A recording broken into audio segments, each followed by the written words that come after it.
తాకట్టులో ఉన్న మీ బంగారం ఈ రోజు ఎంత ధర చేస్తుందో కొమ్మూరి గోల్డ్ వాళ్ళకి కాల్ చేస్తే ఫ్రీ గోల్డ్ కాస్ట్ చెక్ చేసి చెప్తారు. సర్వ మానవాళికి శ్రీకృష్ణ పరమాత్ముడు జీవన్ ముక్తిని, జీవన్ మార్గాన్ని ఏ విధంగా చూపించారనేది వారి మాటల ద్వారా మనం తెలుసుకుంటూ ఉన్నాము. వారు ప్రత్యేకంగా గోవర్ధన్ ఈకో విలేజ్ ముంబైలో ఉన్నటువంటి ఆశ్రమంలో వారు సేవ చేస్తూ ఉంటారు. శ్రీకృష్ణ భగవానుడి గురించి, వారి లీలల గురించి ఎన్నో వీడియోస్లో మనం వారి మాటల్లో వింటూ ఉన్నాము. ప్రస్తుతం మనతో పాటు స్టూడియోలో ఉన్నారు ప్రణవానంద ప్రభుజీ. వారితో మాట్లాడదాం, మరిన్ని విషయాలు తెలుసుకుందాం. నమస్కారం ప్రభుజీ. హరే కృష్ణ. నమస్కారం అండి. ఏకాదశి వస్తుంది, చాలా విశిష్టమైన రోజు అని చెప్తూ ఉంటారు. కొన్ని ప్రాంతాల్లో అయితే అసలు పండగే ఆ రోజున. అందులోనూ ఆ రోజు స్పెషల్ దర్శనం ఉంటుంది ప్రతి ఒక్కరికి వైష్ణవ ఆలయాల్లో. ఏకాదశి వ్రతాలని కూడా ఆచరిస్తూ ఉంటారు. ఆ వ్రతాలు ఎలా చేయాలి, చేస్తే ఏమిటి అనేది కూడా చాలామంది ఒక క్వశ్చన్ అడుగుతూ ఉన్నారు. ఆచరించే విధానం చెప్పండి, అలాగే చేస్తే కలిగేటువంటి ఫలితం ఏమిటి, ఎందుకు చేయాలి అనేది కూడా వివరించండి. అన్నిటికంటే గొప్పదైన వ్రతం ఏదైనా ఉంటే అది ఏకాదశి వ్రతం. అన్ని వ్రతాలు చేసి ఏకాదశి చేయకపోయారనుకోండి, ఏ వ్రతం ఫలితం రాదు. ఓ, ఏకాదశి వ్రతం ఒక్కటి చేసి ఏ వ్రతము చేయలేదనుకోండి, అన్ని వ్రతాల ఫలితం ఏకాదశి ఇవ్వగలుగుతాం. మన శాస్త్రంలో ఉపవాసం అని చెప్పింది కేవలం ఏకాదశికి మాత్రమే. ఓ, కానీ చాలా మంది ఈ రోజు మేము ఉపవాసం చేస్తున్నామండి, ఆ రోజు ఉపవాసం చేస్తున్నామండి, అలా ఇలా చెప్తారు. కానీ ఎక్కడ కూడా అంత నియమంగా ఉపవాసం గురించి చెప్పింది మన శాస్త్రంలో, అంత నియమంగా ఉండాలి అని చెప్పింది కేవలం ఏకాదశికి మాత్రమే. విష్ణువాసరము అని అంటారు. అన్నిటికంటే favourite day of lord Vishnu Ekadashi. Ekadashi వ్రతం వల్ల అసలండి దాని వల్ల వచ్చే ఆధ్యాత్మిక బెనిఫిట్స్ అనేవి మనం చెప్పలేము. ఉపవాసం అంటే ఫస్ట్ అందరూ మేము ఒకసారి ఏకాదశి వ్రతం గురించి చెప్పామండి, ఎలా ఉపవాసం ఉండాలి అన్ని విషయాలు చెప్పాక ఒకళ్ళు హ్యాండ్ రేస్ చేశారనమాట, మాకు ప్రశ్న ఉంది అని. అయితే ఏం ప్రశ్న ఉంది అని అడిగితే, ఏకాదశి రోజు ఏం తినచ్చండి అని ప్రశ్న అడిగారు అనమాట. గంట సేపు నేను లెక్చర్ ఏకాదశి ఉపవాసం ఎందుకు చేయాలి అని చెప్పాక ఏకాదశి రోజు ఏం తినచ్చు అని లెక్చర్ క్వశ్చన్ అడుగుతున్నారనమాట. అయితే ఉపవాసము అంటే ఏంటో ఫస్ట్ అర్థం చేసుకుందాం. ఉప అంటే దగ్గరగా, వాసం అని అంటే ఉండటం. ఉపవాసం అని అంటే భగవంతుడికి దగ్గరగా ఉండటం. ఏ ఉపవాసానికంటే ఇదే నియమం అండి. చాలా మంది ఏం చేస్తారు తెలుసా అండి, మేము ఈరోజు కటిక ఉపవాసం, నీళ్లు కూడా స్వీకరించట్లేదు అని హ్యాపీగా టీవీ ఆన్ చేసుకొని ఇలా బెడ్ పైన పడుకొని ప్రొద్దున నుంచి రాత్రి రాకే ఏ సీరియల్లో ఏ సినిమాలు చూస్తూ ఉంటారు. అయ్యా లేచి గుడికి రండి అండి, నామం లేదు, శరీరంలో ఓపిక లేదు, నిర్జల వ్రతం ఈరోజు. మనం అండి దేన్నైనా సరే ఎంత మెటీరియలిస్టిక్ గా మార్చే శక్తి మానవుడి దగ్గర ఉందండి. శివరాత్రి రోజు జాగరణ చేయండి అంటే లేట్ నైట్ షోలు వాటిలలో సినిమా థియేటర్లో కూర్చొని జాగరణ చేస్తుంటారు. శివుడు పాపం ఏమనుకుంటాడో, ఎంత బాధపడతారో ఇలాంటి వాళ్ళని చూసి ఆశ్చర్యం వేస్తుంది అనమాట. మనం దేన్నైనా సరే ఎలా పాడు చేయొచ్చో అంత, ఎంత ఫాస్ట్ గా మానవ బ్రెయిన్ పనిచేస్తుందంటే అంత పనిచేస్తుంది. ఉపవాసము అని అంటే, ఆ ఉపవాసం చేసే ఏకాదశి రోజు ఏం చెయ్యాలి అని అంటే, ఇంకా మరింత కృష్ణ సేవ, ఇంకా మరింత భగవన్నామం పలకటం. హరే కృష్ణ కృష్ణ కృష్ణ హరే హరే, హరే రామ రామ రామ హరే హరే. మరింత నామం చేసుకోవటం, మరింత భాగవత గీత వీటిని శ్రవణం చేయటం, అధ్యయనం చేయటం. ఇది ఉపవాసం, భగవంతుడు దగ్గరగా ఉండటం. మరి ప్రభుజీ ఉపవాసం అంటే తినకుండా ఎందుకు ఉండాలని చెప్తారు? ఇప్పుడు చూడండి, ప్రొద్దున నుంచి లేవంగానే తిండి గోలే కదండి మనకి. ఏం టిఫిన్ ఏం చేయాలి, దోశలు వేయటం, ఇడ్లీలు వేయటం, అటు వాయిల్ తీయటం, ఇటు చట్నీ చేయటం, ఇటు సాంబార్ చేయటం, పెట్టేయటం. దాని తర్వాత ఇది అయిపోగానే మళ్ళీ లంచ్కి ఏం కావాలి, భోజనం కోసం కూరగాయలు కట్ చేయటం, వంటలు చేయటం, మళ్ళీ తినగానే నిద్ర వస్తుంది, మధ్యాహ్నం పూట పడుకుంటాం, మళ్ళీ సాయంత్రం కావగానే ఇది అది.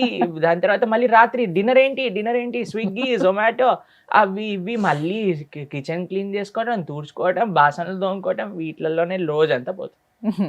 ఏం చెప్పారంటే, అయ్యా నువ్వు దేవుడికి దగ్గరగా ఉండాలంటే వీటిని కొద్దిగా దూరం పెట్టాలి, అప్పుడే సాధ్యం అవుతుంది. తినకపోయామనుకోండి, కొద్దిగా తగ్గించామనుకోండి, మనకి నిద్ర రాదు అంతగా. ప్లస్ ఇంత పెద్ద తతంగం మొత్తం కూడా ఆఫ్ అయిపోతుంది, ఎంత సమయం మెరిగిపోతుంది. మీరు ఒక్కసారి ప్రయత్నించండి, ఒకరోజు వంట తిండి ఈ రెండు ఆపేస్తే అసలు ఆ రోజు ఏంటి ఇంత పెద్దగా ఉంది మనకి అని అనిపిస్తుంది అనమాట. Long day. ఎందుకంటే అంత సమయం మనకు ఉండిపోతుంది.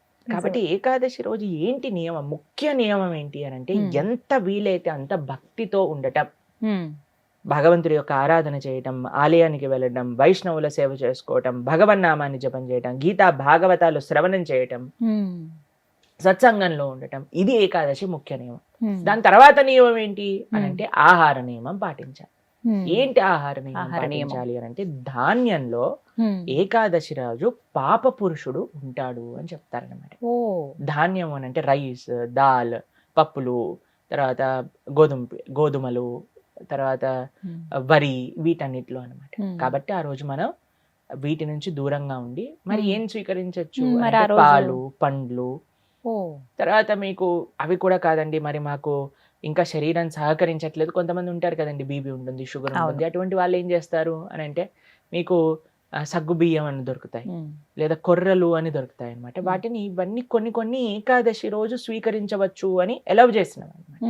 కాబట్టి ఇప్పుడు సరే రోజు సాబుదానా సగ్గుబియ్యం ఎలవ్ చేశారంటే సగ్గుబియ్యం పాయసం, సగ్గుబియ్యం వడలు, సగ్గుబియ్యం ఉప్మా, అన్ని ఒక 10-15 రకాలు చేసుకొని తినమని చెప్పట్లేదండి మేము.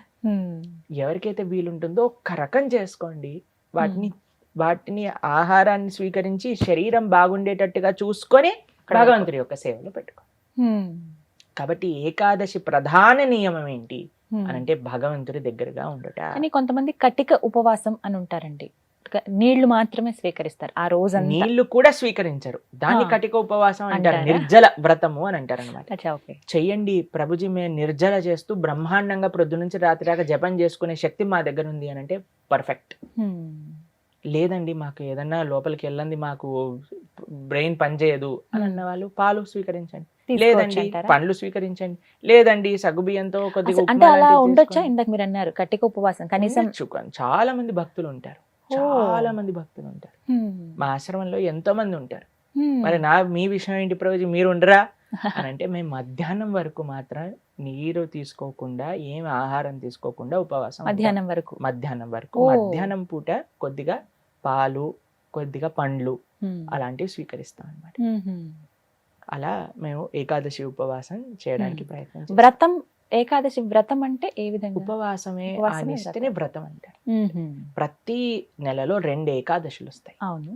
ఆ 2 ఏకాదశులు సంవత్సరం పాటు మొత్తం అన్ని ఏకాదశులు కానీ మనం ఉండగలిగితే దానికంటే గొప్ప వ్రతం ఇంకొకటి లేదు. ఏం జరుగుతుంది ఏకాదశి వ్రతం చేస్తే? భగవంతుడి యొక్క పూర్తి కృప మన పైన ఉంటుంది. ఏకాదశి భక్తి జనని అని అంటారు. మన మనసులో భగవంతుడి పట్ల ప్రేమ కలుగుతుంది, దానికంటే గొప్ప వరం ఇంకేం కావాలండి. నిజమే కదా. కాబట్టి ఏకాదశి వ్రతం తప్పకుండా చేయాలి. అందరూ కూడా ఆ ఏకాదశి వ్రత మహాత్యాన్ని తెలుసుకోండి, చక్కగా ఏకాదశి వ్రతాన్ని ఆచరించడానికి ప్రయత్నం చేయండి. ఇప్పుడు వైకుంఠ ఏకాదశి చాలా అద్భుతమైన రోజు, మీరు సంకల్పం తీసుకొని ముందుకెళ్ళడానికి. చాలా మంది మమ్మల్ని అడుగుతుంటారు, రోజు మా ఇంట్లో ఎవరో వెళ్ళిపోయారు, లేదా మాకు మైలు ఉంది, అశౌచం ఉంది, మీరు ఎలా ఉన్నా ఏం జరుగుతున్నా ఏకాదశి మాత్రం పాటించవచ్చు, దాంట్లో ఏం ప్రాబ్లం. ఆ రోజు ఖచ్చితంగా ఇవి వింటే బాగుంటుంది, ఇవి పఠిస్తే బాగుంటుంది. భాగవతం వినాలి, భాగవతం చదువుకోవాలి, భగవన్నామం జపం చేయాలి, కీర్తన చేసుకోవాలి, ఆలయానికి వెళ్ళాలి, కృష్ణుడికి తులసితో అర్చన చేయాలి. ఇవన్నీ ఏకాదశికి చాలా మంచి. ఆ రోజున ప్రత్యేకించి ఉత్తర ద్వార దర్శనం ఉంటుంది. అవును, వైకుంఠ ద్వార దర్శనము అని అంటారు. అన్ని ఆలయాలలో మనకి కలుగుతుంది. చక్కగా దర్శనం చేసుకొని వైకుంఠ ఏకాదశి కాదండి, అన్ని ఏకాదశులకి ఇవే నియమాలు. భగవద్ ఆరాధన, భగవన్నామ జపం, భాగవత స్మరణ, ఇవే అన్ని ఏకాదశి.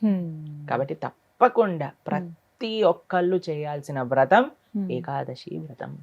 ఎవరైనా ఆచరించవచ్చు, ఏ వయసు వాళ్ళైనా కూడా చేయవచ్చు, చేయదగింది అని అంటే కనుక. ఎస్, చేయగలమన్న ఓపిక ఉండాలి, ఆ ఆసక్తి, ఆ నిష్ట ఉంటే ఖచ్చితంగా ఎవరైనా పాటించవచ్చు అండి. కరెక్ట్. చాలా సంతోషం ప్రభుజీ, నమస్తే. హరే కృష్ణ. సుమన్ టీవీలో మీ పర్సనల్ అండ్ బిజినెస్ ప్రమోషన్స్ కోసం కింది నెంబర్కి కాంటాక్ట్ చేయండి.